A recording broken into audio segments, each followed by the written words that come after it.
Hello and welcome. I'm so happy to have Raquel Reyna here today with us. She's going to be talking about some really interesting things that maybe you don't know about in human design.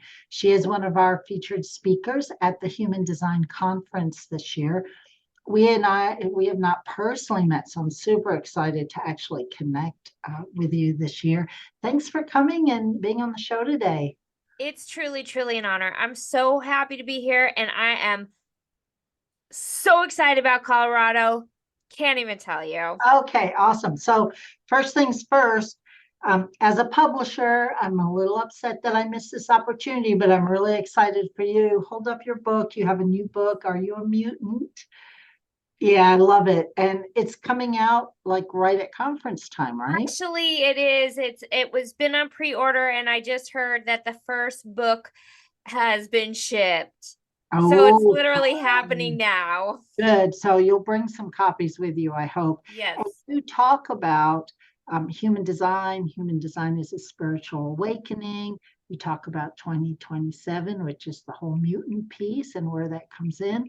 And in conference, you're going to talk about rave a little bit, which we've never had at conference before, and maybe color. So I'm fascinated by the color. So if we can just jump right in there, because that's a piece no one has ever discussed with me before. Explain to me how color and chart goes together. Yeah, so I'm an investigator and I like to dive in. I go so deep in the research and I'm just always digging, digging, digging. So this is about the neutrino streams. And Mhm. the neutrino streams enter through the base tone color and then it hits the line. And most of you know the line is the profile. So the investigators, the hermits, that's the line. That's what we call profile. And so the color is what we call beneath the surface. So it's beneath the surface. It operates just a little bit differently than the line. And it operates in a place of, instead of harmonics between the 1 and the 4, the 2 and the 5, the 3 and the 6, it operates in transference. So transference, which means that it's a not the not self theme of the color is revealed. And so it's a fascinating discovery. All my clients that go through this with me have the most profound ahas. And it's really great for projectors too, because we're constantly looking for that recognition. And sometimes that takes time, and it's a small circle of people that might recognize you over a lifetime. But with this notion of color, you get an immediate sense of who's your ally and who might be a saboteur by Mhm. looking at who's keeping you in your transference or in your shadowy aspect of the not self, and who's actually propping you up and assisting you in your proper color. So it's a really fascinating topic, and it's going to be really fun to dive into. So when you talk about color, are you talking like red, blue, green, like color? No, it's called base tone. It's more. Tone and Okay. color. Color is the it's underneath the line, and they're not actual colors. He just calls it color, and then Got there's it. different names for each Got it. one Right. of the, just very similar archetypes. Like the investigator, there's different archetypes for each one. Right. And this came from Ra when you say he. Everything, yeah, came from Everything Ra. you teach comes, yeah, comes from Ra. So I can't wait to hear more about this at conference. I hope you and I will get to have a conversation. It sounds kind of complicated. So when I think of the Enneagram, and we haven't talked really offline, so I don't know if you know the Enneagram, but it's like you have your thing, and then you got to like study the opposite of who you are to really understand who you are. Or if you're studying shadow, who you are, and then the shadow, right? And everything That's in it. life seems to have these polarities, and this seems like another piece of it. Like you've got your line, and then you have this piece underneath, which you're kind of calling the reverse. That's exactly it. Yeah, that's exactly how it is. And I know for me, the not self theme of being a projector, noticing the bitterness. And once I started to see that, I could tap into it immediately. So it never got too bad. It once I realized, oh my God, that's an energy I really need to stay away from. And this is very similar to that. It is like the flip side of the same coin. I don't know Enneagram that well, but I know that sounds very similar. It's Yeah. the reverse of the energy. Yeah, nice, nice. So the other thing you like to talk about, and of course it's all over your book, right, is the mutant in 2027. So just give me a short take on what you think's going on 2027. Like, is it apocalyptic? I do not believe it's apocalyptic. That's just my 2 cents. Okay. So what we do see is Ra, he did track the wheel shift. And the tracking of the wheel shift is very accurate. He put together the Eastern and the Western astrology and showed that we're in a change, a time of great change. And he's able to see what gates are shifting into which other gates. And so that shift is, basically that shifting is showing us the energy of the gate. Now, the energy of the gate can be interpreted in many, many different ways. You can see the shadow, you can see the gift, or you can see the highest perspective, the inner guru of each gate. And most of you who have love human design have explored that in your own chart. You've seen, oh, this gate inside of me can either operate at its highest, or you can see when it's in its shadow aspect. And so what I do through 2027 is I give you the highest perspective. There's a lot of spiritual awakening, the gate 55, which is the gate of spirit.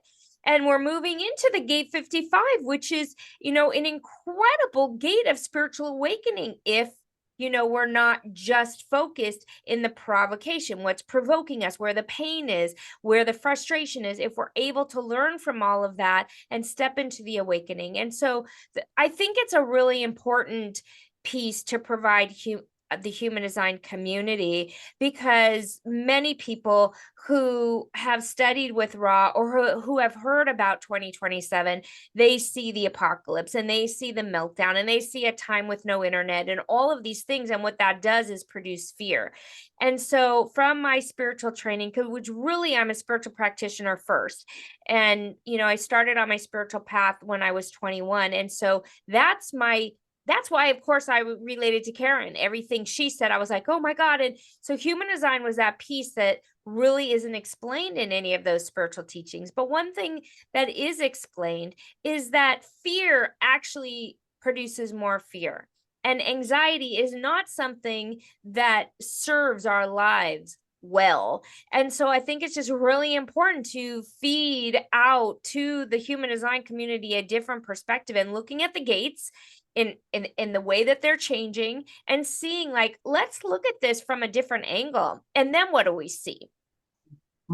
Nice. So you've been studying human design for a while. How did you discover it? So I was brought to human design at pretty much the lowest point of my life, like many people talk about. Right? I was working for corporate and I wanted to leave. And, as a projector, corporate is a really hard world. Yeah. And I kept trying to leave. I took these high-end coaching courses and I was investing a lot of money. I have my master's in spiritual psychology. I studied a lot of things, and everything I tried, I failed because I was initiating and I was pushing and I was trying to make something happen.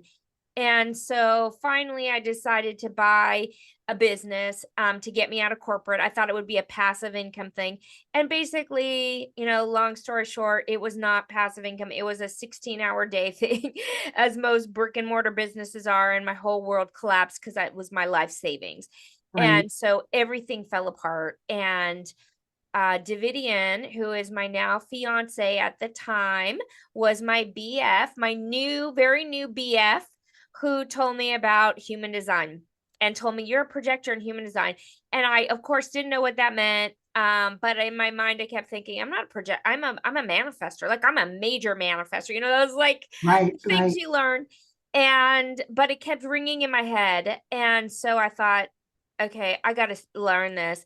And then I started watching the videos, and I just heard probably, because of the first person I went to was Karen, and I basically bought her level 1 through 4 when she had it DIY at that time, and I Right. just did it on my own. And basically, like, somewhere I heard, if you live as yourself, okay, and projectors are not designed to work like that, then your life will magically work out, something to this degree. And I thought, okay, you know what?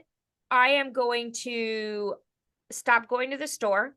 I'm going to quit my corporate career, and I'm going to sleep in and study human design. And all I did was go through level 1, level 2, 3 on my own, listening every single day.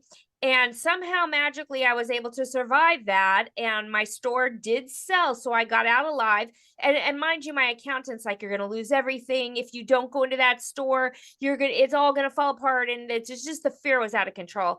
And I was like, okay, you know what? I'm going to try this human design thing. And it freaking worked out. Like, it worked And here out, you are, right? Yeah, talk about it here. So I didn't actually know you were a student of Karen's at all. So I'm sorry, I totally missed that whole piece. For anyone watching, Karen Curry Parker is one of the leading authors of human design. And in fact, today got her doctorate in some work that she's done that includes some human design. The So funny thing is, I don't even think she knew I was a student. no, I don't think she did. She didn't even know, because when I No, did the interview, I was like, you don't even know this, but I listened to all her things without her. I did it on my own. right. And And then I it and was then I back a studied while from ago. John Martin too. What's that? Back a while ago. Back It was a long time ago. I don't even remember what year it was, but it was a long time ago. And then I was like, oh, I think I need a projector now. And I studied with John Martin, who, as you know, just recently made his transition, and he had a totally different chart and right. a totally different perspective. And I was like, oh my God, this is so fascinating. And I just wanted to learn everything. And I did get certified through Jovian too. Yeah, And so you've done it. I did it all. I You've just got like a big learned breadth, everything. right? Which is super cool because that's really how you dig in and you make something your own. And that actually is what allows you to write a book, I think, as a publisher, right? Is that you have studied all areas of wisdom, including your spiritual teaching, and then you find your own way to give us your gifts back to the world. So um, for those of you who don't know, Human Design Press is one of the main sponsors of the conference. And I am looking forward to reading your book. I'm looking forward to meeting you and hearing you. Leave us with just a couple of tidbits for everybody listening. Just for everybody who is on this path of human design and researching who you are, it truly is the most magical journey. And I'm so excited to touch base in this community. But the gift that this community has already brought me was Karen telling me to go out and do my own thing, and to, make it my own. Unlike what other human design communities, they kind of tell you, well, you have to do it this way, you have to do it that way. And so if you're being called in this community and in this work, it is profound, and it's so rich and so deep and so life transforming. My life has not been the same since I started studying human design. I mean, it is incredible. And so I am so passionate about it. I love it. And I cannot wait to connect with each one of you and share and be with like-minded. And I can already feel this is like the right community for me. Yay. Thank you so much. We'll see you soon. Thank Everybody you. watching, if you don't have your ticket yet, go to Get it humandesignconference.com. now. Okay, bye. Bye.